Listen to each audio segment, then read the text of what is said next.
নমস্কাৰ বন্ধুসকল, মই জিত আপোনালোকে চাই আছে আসামিজ হেল্প ইউটিউব চেনেল। বন্ধুসকল, প্ৰতিদিনৰ দৰে আজিও কেইবাটাও গুৰুত্বপূৰ্ণ খবৰ লৈ আহিছে আপোনালোকৰ মাজলৈ। খুব এটা গুৰুত্বপূৰ্ণ ভিডিঅ' আপোনালোকে ভিডিঅ'টো শেষলৈ চাই থাকিব। আৰু বন্ধুসকল, যদি এতিয়ালৈকে এইটো ভিডিঅ'ত লাইক কৰা নাই তেন্তে প্লিজ এটা লাইক কৰি দিয়ক। আৰু এনেকুৱা ধৰণৰ নতুন নতুন ভিডিঅ' পাবলৈ চেনেলটো ছাবস্ক্ৰাইব কৰি কাষত থকা বেল আইকনটো প্ৰেছ কৰি ৰাখক, যাতে যেতিয়াই মই যিবোৰ ভিডিঅ' আপলোড কৰোঁ তাৰ নটিফিকেশ্যন সকলোতকৈ আগত আপোনাৰ মোবাইলত যায়। বন্ধুসকল, প্ৰথম খবৰটিও হৈছে মোক বদৰুদ্দিন আজমলে বেয়া পায়, কিন্তু মই আজমল ডাঙৰীয়াক ভাল পাওঁ। কলিয়াবৰত এই মন্তব্য মন্ত্ৰী হিমন্ত বিশ্ব শৰ্মাৰ। মই মুছলমানৰ ভালটো বিচাৰোঁ, সেয়ে মোক আজমল ডাঙৰীয়াই বেয়া পায়। মই মুছলমান ছোৱালীবোৰ ডাক্তৰ ইঞ্জিনিয়াৰ হোৱাটো বিচাৰোঁ, কিন্তু আজমল ডাঙৰীয়াই সন্তান জন্ম দিয়ে মেচিন বনাব বিচাৰে, সেয়ে মই বেয়া। কিন্তু আজমল ডাঙৰীয়াক মই ভাল পাওঁ। কলিয়াবৰত কেশৱ মহন্তৰ হৈ নিৰ্বাচনী প্ৰচাৰ চলাবলৈ আহি এই মন্তব্য কৰে মন্ত্ৰী হিমন্ত বিশ্ব শৰ্মাই। কলিয়াবৰৰ জখলাবন্ধা ষ্টেডিয়ামৰ পৰা এক বিশাল বাইক ৰেলীত অংশগ্ৰহণ কৰি হিমন্তৰ ভাষণত উঠিল প্ৰতিশ্ৰুতিৰ জোৱাৰ।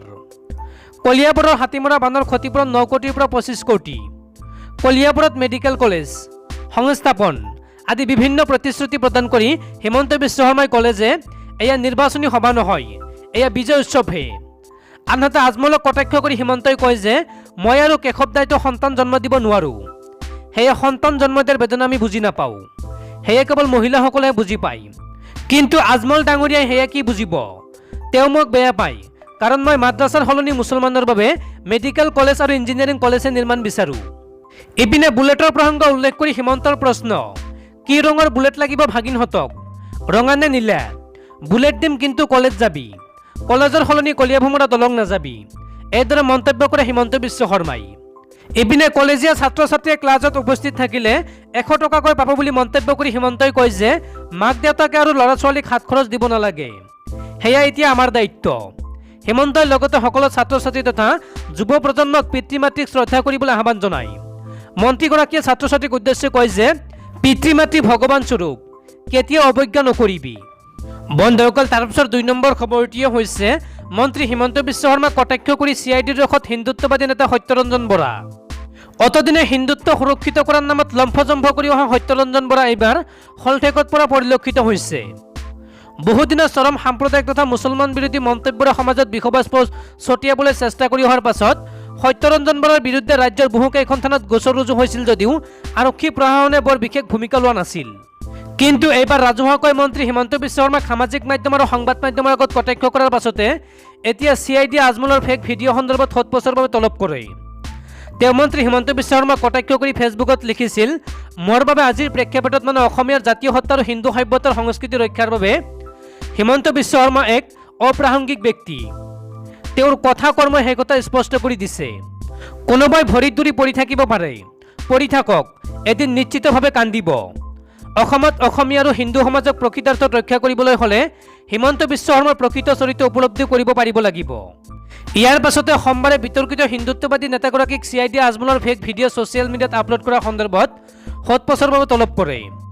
ইপিনে মন্ত্ৰী হিমন্ত বিশ্ব শৰ্মাক কটাক্ষ কৰাৰ পাছতেই সত্যৰঞ্জন বৰাক মহুৱা বনাব বিচাৰিছে বুলি সাংবাদিকৰ আগত মন্তব্য কৰে সত্যৰঞ্জন বৰাই। CIDক সোধপোছ কৰাৰ পাছত সত্যৰঞ্জন বৰাই আমাৰ সাংবাদিকক সোধাত তেওঁ কয় যে LRO নামৰ সংস্থাটোৱে মোৰ নাম লৈছিল ভিডিঅ'টো যোগান ধৰা আৰু শ্বেয়াৰ কৰা বুলি। সেই কথাটো অতি ভিত্তিহীন কথা আছিল, কিন্তু CIDৰ তদন্তত ওলাই পৰিল মই ভিডিঅ'টো নিজে আপলোড কৰা নাই, মই কেৱল বেলেগৰ লিংকহে শ্বেয়াৰ কৰিছোঁ। ইপিনে মন্ত্ৰী হিমন্ত বিশ্ব শৰ্মাৰ বিৰুদ্ধে সৰব হৈ পৰাৰ পাছতে CIDয়ে তলব কৰা বুলি সন্দেহ প্ৰকাশ কৰি সত্যৰঞ্জন বৰাই লগতে কয় যে শিলচৰত পাকিস্তান জিন্দাবাদ ধ্বনি দিয়া বুলি আপলোড দিয়া ভিডিঅ'টো মন্ত্ৰী হিমন্ত বিশ্ব শৰ্মাৰ ফেচবুক পেজৰ পৰাই হৈছিল।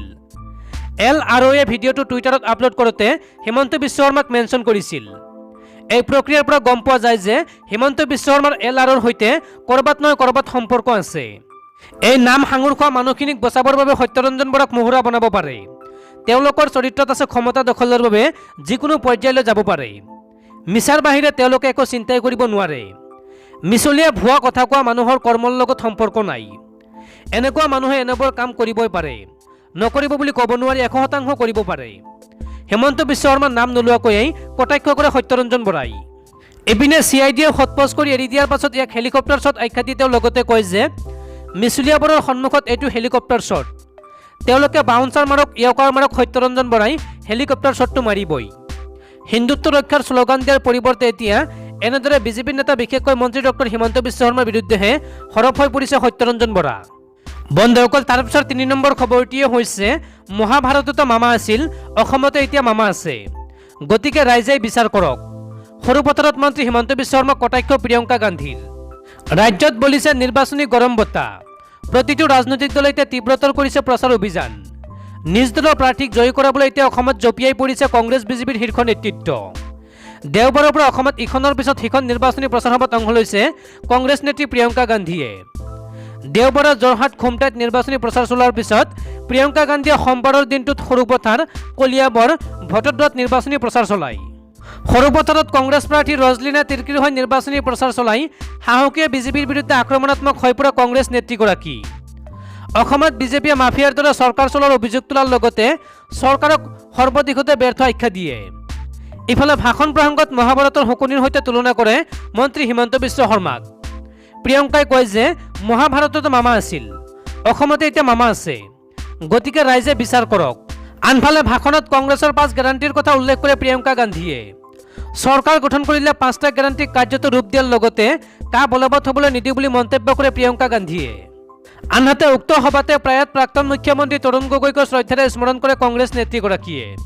প্ৰিয়ংকাই কয় যে তৰুণ গগৈয়ে অসমৰ বাবে দিনে নিশাই কাম কৰিছিল, বাটপথ দলঙৰ কাম গগৈয়ে আৰম্ভ কৰিছিল। বন্ধুসকল, তাৰ পিছত 4 নম্বৰ খবৰটিয়ে হৈছে 24 মাৰ্চত ৰাজ্যজুৰি অনশন কাৰ্যসূচী পালন কৰিব সৌদ অসম ছাত্ৰ সন্থাই। সৌদ অসম ছাত্ৰ সন্থাৰ প্ৰতিনিধি সভা সমাপ্ত, কেইবাটাও সিদ্ধান্ত ঘোষণা আছু নেতৃত্বৰ। নাগৰিকত্ব সংশোধনী আইন চমুকৈ কাৰ বিৰুদ্ধে অব্যাহত থাকিব আছুৰ প্ৰতিবাদ। 24 মাৰ্চত ৰাজ্যৰ প্ৰতিখন জিলাত অনশন কাৰ্যসূচী পালন কৰিব আছুৱে। 3 এপ্ৰিলত মূল্য বৃদ্ধিৰ বিৰুদ্ধে পদযাত্ৰা আৰম্ভ কৰিব আছুৱে। শেহতীয়া ৰাজনৈতিক প্ৰেক্ষাপটত আছুৰ ভূমিকা ঘোষণা। আঞ্চলিক ৰাজনৈতিক শক্তিৰ উত্থানৰ বাবে আছুৱে আহ্বান জনায় ৰাইজক। কংগ্ৰেছ, বিজেপি, AIUDF অগপৰ বিৰুদ্ধে ৰাইজৰ মাজত সৃষ্টি কৰিব সজাগতা। অসম আন্দোলনৰ পটভূমিত জন্ম হোৱা অগপই নিজৰ সত্তা হেৰুৱাইছে, এইদৰে মন্তব্য কৰে সৌদ অসম ছাত্ৰ সন্থাৰ নেতৃত্বই। বন্ধুসকল, তাৰ পিছত 5 নম্বৰ খবৰটিয়ে হৈছে যোৰহাট মাজুলী সংযোগী দলং বিজেপি চৰকাৰৰ বাবেহে সম্ভৱ হৈছে। মাজুলীত মুখ্যমন্ত্ৰী সৰ্বানন্দ সোণোৱালৰ হৈ নিৰ্বাচনী প্ৰচাৰ চলাই 5 বছৰৰ ভিতৰত অসমক বানমুক্ত কৰাৰ প্ৰতিশ্ৰুতি দিলে কেন্দ্ৰীয় গৃহমন্ত্ৰী অমিত শ্বাহে। মাত্ৰ 4 দিনৰ পিছতে অসম বিধানসভাৰ প্ৰথম পৰ্যায়ৰ নিৰ্বাচনৰ ভোটগ্ৰহণ। প্ৰতিটো সমষ্টিত এতিয়া জৰ্দাৰ গতিত প্ৰচাৰ চলাইছে প্ৰতিগৰাকী প্ৰাৰ্থীয়ে। সোমবাৰে মুখ্যমন্ত্ৰী সৰ্বানন্দ সোণোৱালে প্ৰতিনিধিত্ব কৰা মাজুলী সমষ্টিত নিৰ্বাচনী ৰণডংকা বজাই গৃহমন্ত্ৰী অমিত শ্বাহে। বিশাল জনসভা সম্বোধন কৰি অমিত শ্বাহে মুখ্যমন্ত্ৰী সৰ্বানন্দ সোণোৱালক ৰেকৰ্ড সংখ্যক ভোটৰ ব্যৱধানত জয় কৰাবলৈ আহ্বান জনাই উপস্থিত জনতাক। ভাষণত অমিত শ্বাহে কয় যে আমি 2016 পূৰ্বে বহুকেইটা প্ৰতিশ্ৰুতি দিছিলোঁ। সৰ্বানন্দ সোণোৱাল আৰু হিমন্ত বিশ্ব শৰ্মাৰ দৰে নেতাৰ নেতৃত্বত অসমত উগ্ৰপন্থীৰ সমস্যা নোহোৱা হ'ল। অসমৰ বৈষ্ণৱ সংস্কৃতি ৰক্ষা কৰি যোৱাৰ বাবে আমাৰ প্ৰচেষ্টা অব্যাহত আছে।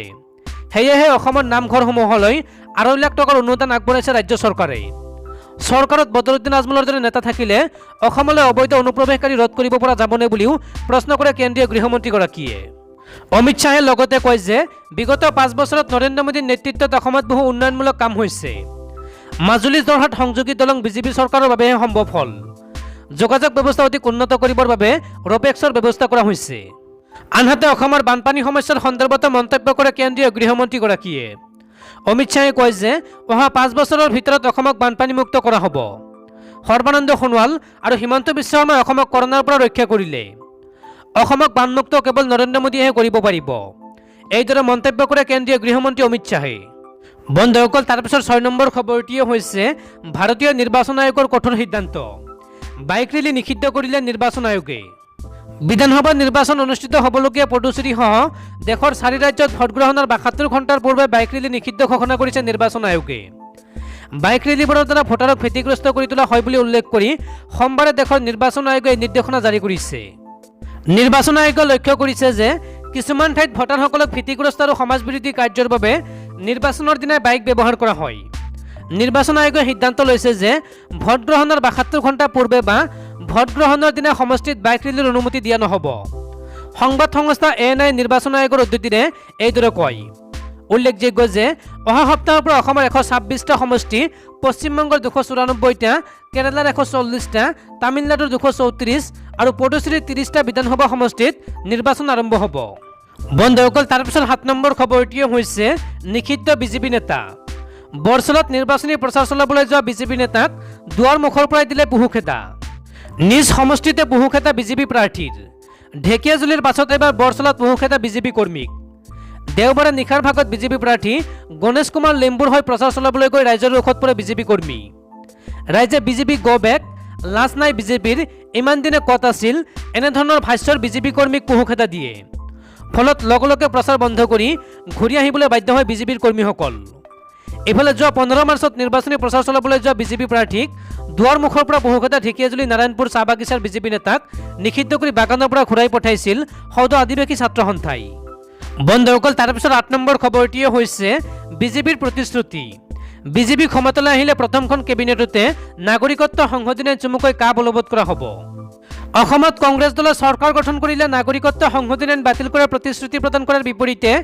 পশ্চিমবংগত বিজেপিয়ে ভোটাৰ ৰাইজক পশ্চিমবংগত বিজেপিৰ চৰকাৰ গঠন হলে প্ৰথম কেবিনেটতে কা প্ৰৱৰ্তন কৰাৰ প্ৰতিশ্ৰুতি প্ৰদান কৰিছে উল্লেখযোগ্য যে পশ্চিমবংগৰ বিধানসভা নিৰ্বাচনৰ প্ৰাক মুহূৰ্তত বিজেপি দলে জাৰি কৰা নিৰ্বাচনী ইস্তাহাৰত সোণৰ বাংলা 2021 উন্মোচনী কৰি গৃহমন্ত্ৰী অমিত শ্বাহে প্ৰথম কেবিনেটতে কা কাৰ্যকৰী কৰাৰ লিখিত প্ৰতিশ্ৰুতি প্ৰদান কৰিছে বিজেপি দলে প্ৰকাশ কৰা সোণৰ বাংলা 2021ত কোৱা হৈছে যে বিজেপিয়ে চৰকাৰ গঠন কৰিলে প্ৰথম কেবিনেটতে কা প্ৰৱৰ্তন কৰা হ'ব আৰু তাৰ উপৰিও প্ৰতিটো বিদেশী শৰণাৰ্থীৰ পৰিয়ালক 5 বছৰলৈ বছৰি 10,000 টকা প্ৰদান কৰিব গুৰুত্বপূৰ্ণ কথাটো হ'ল যে পশ্চিমবংগত প্ৰায় 2.5 কোটিৰো অধিক বাংলাদেশৰ মুতুৱা সম্প্ৰদায়ৰ লোক আছে আৰু তাৰ উপৰি বহু হিন্দু লোক এতিয়া বাংলাদেশৰ পৰা পশ্চিমবংগলৈ আহিয়ে আছে যদিও এইসকল লোকে ৰেচন কাৰ্ড লাভ কৰিছে কিন্তু এতিয়ালৈকে ভাৰতীয় নাগৰিকত্ব লাভ কৰা নাই গতিকে এই 2.5 কোটিৰো অধিক বাংলাদেশৰ মুতুৱা সম্প্ৰদায়ৰ লোকে নাগৰিকত্ব সংশোধনী আইন চমুকৈ কাৰ জৰিয়তে লাভান্বিত হোৱাৰ আশাত যদিহে বিজেপিৰ ফালে গতি কৰে তেতিয়াহ'লে মমতা বেনাৰ্জীৰ বাবে এইটো বৰ এটা আশাব্যঞ্জক কথা নহ'ব